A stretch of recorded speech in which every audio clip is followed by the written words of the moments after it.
मित्रों सादर प्रणाम करती हूँ। आज आप लोगों के समक्ष सावन का महीना चूँकि चल रहा है, इसलिए एक कजरी लेकर प्रस्तुत हूँ। सुने, आनंद लें। गंगा पाँच परग घटी जई तू, बेटी मोरी सासुर बाटिनी नाय। गंगा पाँच परग घटी जई तू, बेटी मोरी सासुर बाटिनी नाय। बेटी मोरी सासुर बाटिनी नाय। अंगना पैठी मोरी माजे सोचे, अंगना बैठी मोरी माजे सोचे, माजे सोचे, माजे सोचे।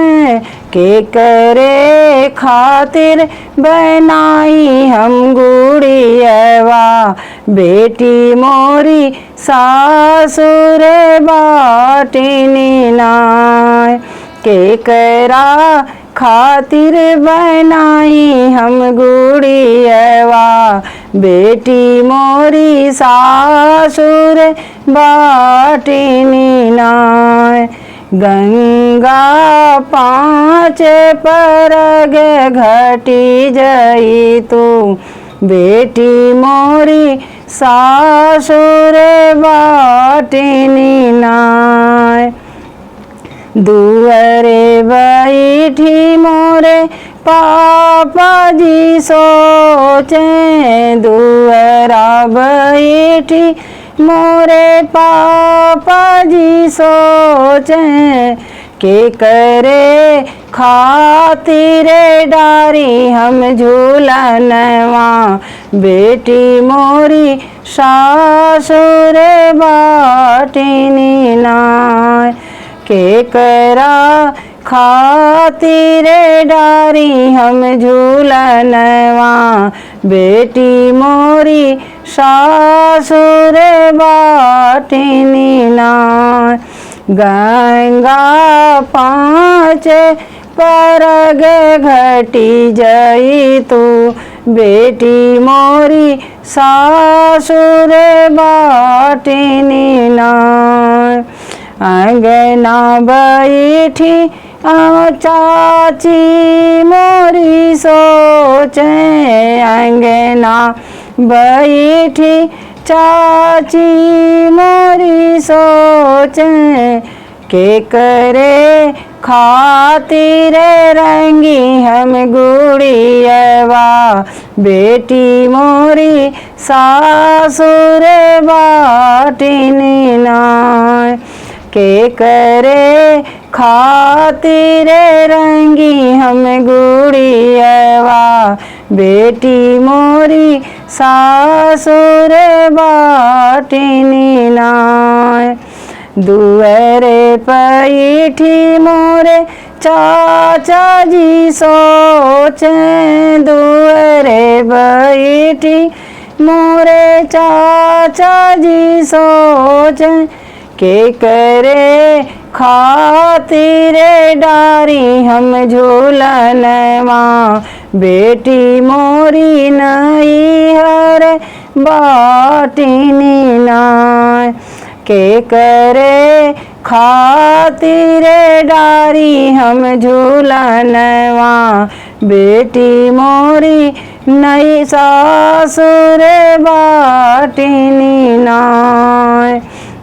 गंगा पाँच परग घटी जई तू, बेटी मोरी सासुर बाटिनी नाय।